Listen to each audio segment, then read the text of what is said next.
Pues hay varias migraciones a través del tiempo. La Florida y La Habana específicamente están muy vinculadas la una con la otra. La Florida era parte de la arquidiócesis de La Habana y las migraciones más grandes sí coinciden con eventos históricos. La pérdida de la Florida en 1762, cuando se intercambia la Florida por La Habana, lleva a una migración masiva. Pero anteriormente a eso vemos migraciones que corresponden con guerras, que corresponden, a veces no era necesariamente con una guerra. Yo tengo un par de ancestros que simplemente el padre era de Cuba, la madre era de Cuba, fue a la Florida, no sabemos por qué, se casó por allá y decidió regresar hacia Cuba. Vemos mucha migración bilateral de Cuba, de La Habana hacia la Florida, de la Florida hacia La Habana y de las dos formas. Ante nada, me gustaría tocar un poco el tema de la historia de la Florida brevemente. Aquí no estamos para hacer historia, pero para que la gente comprendan, porque hoy en día la Florida se conoce como por Disneyland, por Disneylandia, por los parques, por todas esas cosas, pero en su momento la Florida fue una provincia más española. De hecho, la Florida, San Agustín de la Florida, que todavía por hoy es un pueblo, es el asentamiento europeo más antiguo de lo que son los Estados Unidos hoy en día, continental. Entonces, si compartimos acá, aquí vemos, compartiendo, esto de hecho es el primer mapa, uno de los primeros de la Florida del 1591. Y acá vemos la Cuba, el mapa en latín. Los españoles exploraron más allá que la Florida, pero bueno, exploraron. Mira, acá vemos que dice Guate, aquí hay muchos nombres. Y aquí tienes a Cuba, La Habana, Trinidad, Santi Espíritu, Puerto Príncipe, Isabela, no sé cuál será eso, pero vemos esas cosas, vemos los navíos. Una de las cosas que quise decir, en la Florida hay al menos tres pueblos nativos que los españoles encuentran cuando llegan allá. El primer español en explorar la Florida es Juan Ponce de León, que en el 1513 y trató con varias tribus indígenas. Hay varios naufragios. Está Pánfilo de Narváez, que exploró la costa occidental. Pánfilo de Narváez es bien conocido porque fue el que el gobernador Diego Velázquez mandó a apresar a Hernán Cortés por desafiar y querer establecer una colonia en México. Y tienes también ya después a Hernando de Soto, es otro explorador. Su esposa Isabel, ¿es Isabel? A ver, perdonen si no, ¿cómo era la esposa de él? Acá, sí, Isabel de Bobadilla. Ah, cómo no. Es interesante porque Isabel de Bobadilla es la primera gobernadora, fue efectivamente una gobernadora de La Habana y de Cuba, la primera mujer gobernadora de Cuba. La giraldilla se inspira en La ella, ¿no? giraldilla se inspira en ella, efectivamente. Entonces, los españoles exploran no solamente la Florida, de hecho, exploran casi muchos lados de los Estados Unidos, pero se deciden establecerse en la Florida ya en el 1565 con el gobernador Pedro Menéndez de Avilés. La Florida, como muchas partes, comparte muchas cosas con la historia de La Habana y de Cuba en general. Sabemos del pirata francés, el corsario Jacques de Sores, de la Candela a La Habana en los 1500, se pierden todos los libros eclesiásticos. Lamentablemente. La Florida, en el 1586, el pirata inglés Francis Drake lo arrasó. Y tristemente para nosotros que nos gusta la genealogía, muchas veces estos piratas quemaban las iglesias y que vemos con eso, vemos que muchos de los récords eclesiásticos, de hecho en La Habana, empiezan a partir de los de matrimonio, empiezan a partir de 1581. Siempre se ha hablado que existían récords anteriores a eso, hasta ahora no los hemos Podemos hacer encontrado. un programa nada más a todo lo que se ha perdido y el trabajo que pasamos después para reconstruirlo. Exacto, y en Puerto Príncipe, Eso. William Morgan, que fue un corsario galés, le dio candela a la ciudad y los récords en Puerto Príncipe, en Camagüey, empiezan después a partir de los 1680 por eso. Pero bueno, la Florida comparte una historia bien parecida. De hecho, es el castillo de San Agustín, el castillo de San Marcos.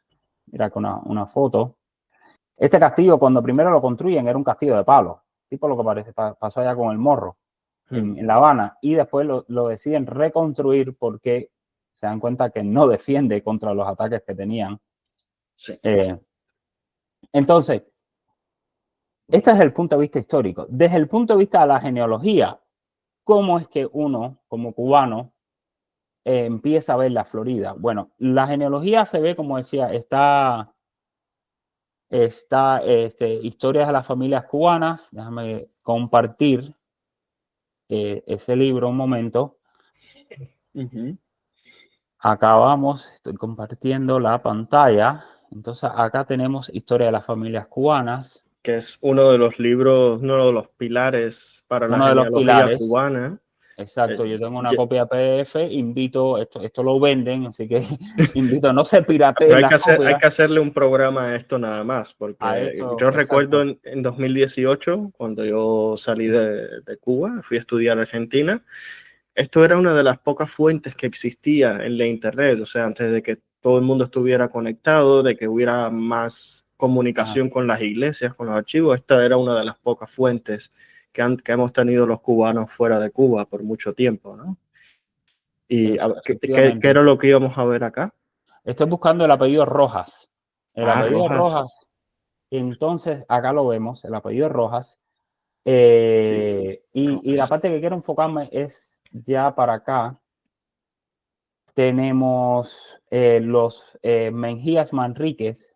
Es interesante porque esta María Mejías y Fernández, que fue bautizada en la Catedral de La Habana el 7 de enero de 1940, casó el 3 de abril de 1159 con Matías de Ávila y Aguilar, natural de Sevilla, hijo de Tomás y Magdalena.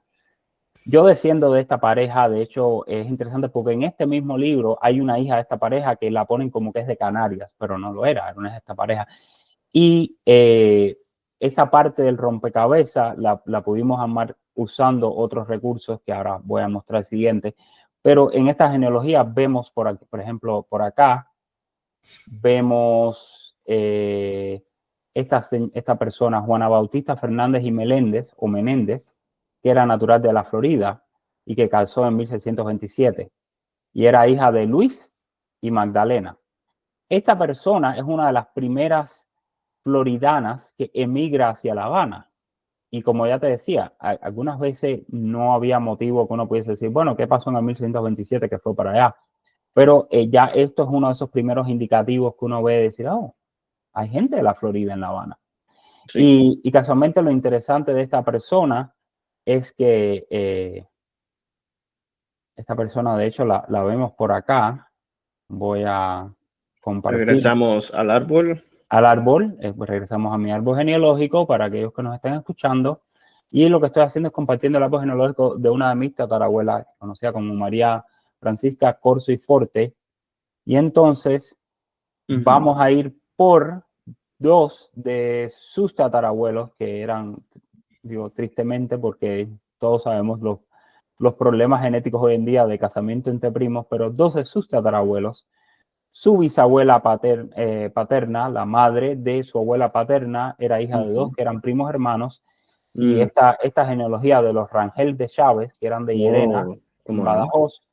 Bueno, Juan Francisco Rangel de Chávez y Yañez, que fue un teniente, casó con doña María Teodora de Ávila y Mejías, y ellos tienen varios hijos que están en el libro del Monte de la Catedral de La Habana. En este libro del Monte fue digitalizado como parte del proyecto de sociedades esclavistas y se encuentra, y ahí en ese libro fue donde yo encontré que que María Teodora de Ávila era natural de La Habana, no era natural de Canarias. Ya dijo, Jaruco hizo un trabajo inmenso, pero como todo trabajo genealógico, a veces ocurren errores. Y él lo que hizo fue una cosa que fue maravillosa para nosotros. Y en la época que la hizo. Y en la época que la hizo. Y sin embargo, lo cómico es que él tenía la genealogía correcta en el libro, lo que simplemente tal vez nunca vio ese libro del Monte para poder empatar las dos cosas. Entonces, este Matías de Ávila y María Fernández también tienen 2 hijos bautizados en el Libro del Monte, que lo encontramos, son esta María Teodora de Ávila, es la ancestra mía, yo supongo que ha nacido sobre el 1660, pero Fernando de Ávila y Mejía, Silvestre de Ávila, que nació en 1663, 1665, y Juana Victoria de Ávila sí están bautizados en el Libro del Monte, yo los encontré, donde ahí dice que, de hecho no dice la procedencia de los padres, pero dice que son hijos de Matías de Ávila y Aguilar. Bueno, si seguimos por la rama de María Mejías y Fernández, exclusivamente su madre, Juana Bautista Fernández y Meléndez. Esta Juana Bautista, yo tengo una citación de que está mencionada en Historia de las Familias Cubanas, de hecho es hija de Luis Hernández de Alcantarilla y Magdalena Meléndez. Los libros de San Agustín fueron digitalizados, son digitalizados como parte del proyecto de sociedades esclavistas, pero también hay otro sitio que vamos a compartir aquí que se llama La Florida, que tiene una base de datos que enlaza a la persona con los récords sacramentales, los archivos, y permite una búsqueda más rápida. Acá les comparto el bautismo de Juana Bautista Fernández y Meléndez. Es un bautismo con la traducción porque no se entiende mucho, pero básicamente dice... Está muy dañado. Sí, hoy viernes 2 de julio del 1610, bauticé yo, Juan de Lordi, cura y vicario de esta Santa Iglesia Mayor de San Agustín, a Juana, hija de Luis Hernández de Alcantarilla y Magdalena Menéndez. Cuando uno busca por Fernández, sale una hermana de Juana, que tiene el apellido Fernández. Hay que acordarse que en los 1600 el apellido Fernández y Hernández eran intercambiables en la lengua castellana. Sí. De hecho, la única que sale como Fernández es esta María Fernández y Meléndez, y muchas genealogías que tenían esta rama nunca encontraron a eso y asumieron que esta María era la otra del 1610, porque salía como eso. Recuerdan que hace un tiempo, hace como, no sé, 10, 15 minutos atrás, hablé de los apellidos de Hernández Alcantarilla. Bueno, este Luis Hernández Alcantarilla sale, los archivos sacramentales de San Agustín empiezan a partir del 1594 para el bautismo y el matrimonio. Esta gente predatan eso, porque tienen hijos, de hecho tienen una hija, Isabel Hernández Meléndez, que fue bautizada el 14 de noviembre de 1594. Está en una de las primeras páginas del bautismo. Por ende, Luis Hernández Alcantarilla vivió y nació mucho antes de eso. Pero gracias a unos censos militares que están en el Archivo General de Indias, este censo militar del 27 de septiembre de 1578, nos encontramos en esos censos militares, están en esta página de la Universidad del Oeste de la Florida, está en el Archivo General de Indias, Patronato 255, N3, G3, R11. Acá nos encontramos el censo militar de San Agustín y Santa Elena. Santa Elena era otra ciudad que fundó España en lo que es la actual Carolina del Sur, que fue abandonada en los 1580 por el asedio de los franceses. O sea, los españoles después se enfocaron solamente en San Agustín de la Florida y en Pensacola. Pero acá vemos que dice, en la ciudad de San Agustín, a 27 días del mes de septiembre del 1578 años, el señor capitán Álvaro Flores, visitador de estas provincias de la Florida, comenzó a visitar a la gente de guerra, puesta guarnición sirviendo a su majestad y a la mar que andan en lanchas y fregatas de su majestad, puestas en estas provincias que son las siguientes. Entonces hay un listado, y en ese listado se ve que hay un Luis Hernández, soldado natural de Alcantarilla, pareció con sus armas como los demás soldados. ¿Por qué es interesante? Porque Alcantarilla es un pueblo, o de hecho se puede decir que es un suburbio de Murcia. Y por ende, ahí nos damos cuenta que Luis Hernández de Alcantarilla era natural de Alcantarilla, en Murcia. Y esto es una de esas cosas que nos permite ir más allá de los récords eclesiásticos y podemos decir con certeza de que este Luis Hernández, y también lo interesante es que me parece, si mal no recuerdo, que no dice la edad, pero más o menos estimamos que haya tenido al menos 18 años, por ende nació en el 1560, y esto nos da a entender que esta persona vino después como soldado. En aquella época mucha gente se unían al ejército español, era una forma de tratar de hacer un poco de dinero, de poder adquirir un estatus social, Esto lo vemos mucho, es lo que es de la época, no se puede decir si es triste o no es triste, pero es la realidad de la época, que es que tenemos muchos hombres, por ejemplo, su primera hija ya él tenía 34 años, y para la última hija que tenía él ya tenía 54 años. Es posible que su esposa, Magdalena Meléndez y Menéndez es un apellido de mucho peso, porque está Pedro Menéndez Avilés, pero esta Magdalena Meléndez no sabemos mucho. De hecho, hay una posibilidad que incluso haya sido una nativa, porque los nativos que fueron bautizados se le daban muchos apellidos. Por ejemplo, en Cuba vemos muchos nativos con el apellido Rojas, con el apellido Cepero, Velázquez. Vázquez. Exactamente. Y Magdalena es posible que haya sido una parienta de Pedro Menéndez, pero también es posible que haya sido simplemente una india de la Florida que haya sido bautizada. Si nos regresamos a este mapa de la Florida que tenemos por acá, en la Florida hay al menos 3 tribus principales. En el sur de la Florida tenemos a los Calusas, en el norte de la Florida tenemos a los Pimacúa, y más allá en Georgia tenemos a los Guale. Son 3 grupos nativos, y también están los Apalaches, que vemos ahora por acá, mira, Apalache, que son las tribus de eso, pero en la Florida como tal están esas tribus que los españoles encuentran cuando primero llegan a la Florida. En San Agustín era territorio de los Timacúa. Entonces, pudiera haber sido bien una india que haya sido bautizada, no lo sé. La única forma de saberlo sería encontrar una descendiente materna hoy en día, que es un trabajo, y Mariana lo hace, pero es un trabajo que es bien difícil, y tratar de hacer una prueba de ADN mitocondrial, y si es uno de los ADN mitocondriales que corresponde a los nativos americanos. Ya dijimos que paternalmente era el Q, bueno, maternalmente son el A, B, C y D. Entonces eso nos confirmaría que era o india o mestiza.